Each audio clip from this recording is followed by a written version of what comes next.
Présent, la situation économique du Portugal, elle est loin d'être brillante. Un plan de sauvetage européen va voir le jour. Il est estimé à 80 milliards d'euros.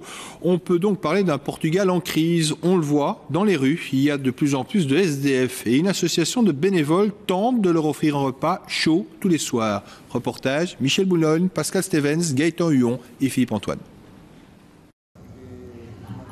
Dans un quartier populaire de Lisbonne, toute une équipe s'active dans cette petite cuisine. C'est ici que l'association Casa prépare les repas qui seront servis dans la capitale. Tous, ici, sont totalement bénévoles.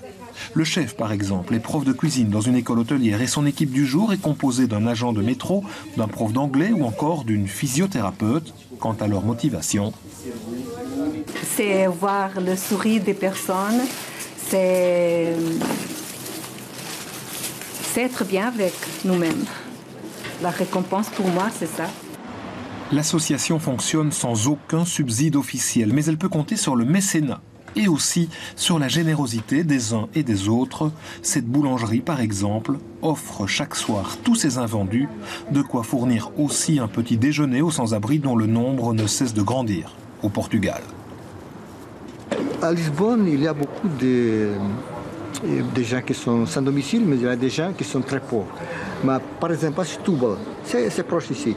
Nous aidons 300 personnes qui ne sont pas sans domicile. Ils habitent dans des petites maisons et c'est une pauvreté cachée.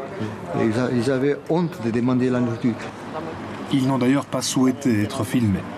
Direction le centre de Lisbonne, ou plus précisément les différents endroits de distribution. Il y a 4 ans, Casa préparait une vingtaine de repas. Aujourd'hui, elle est active dans plusieurs villes du Portugal et distribue chaque soir 1500 repas. Mais face à cette demande croissante, l'association peut compter sur l'arrivée régulière de nouveaux bénévoles. Je suis un homme d'affaires, oui. Et vous avez beaucoup de travail? Oui, beaucoup de travail. Mais tous les lundis, vous vous rendez disponible? Oui, je me libère. J'éteins mon ordinateur portable et je viens donner un coup de main à ces personnes fantastiques. C'est important pour vous? C'est très important. En fait, c'est une façon de rendre quelque chose à la société qui vous a beaucoup donné. Et puis, beaucoup de ceux que vous voyez ici, peut-être qu'ils n'ont pas vraiment décidé d'en arriver là.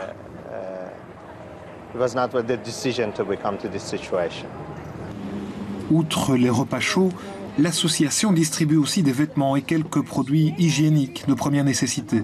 Et puis elle poursuit le rêve de restaurer une maison abandonnée que la ville pourrait lui céder pour accueillir mieux encore tous ceux que la crise va continuer de frapper. Gérald Lambert, bonsoir.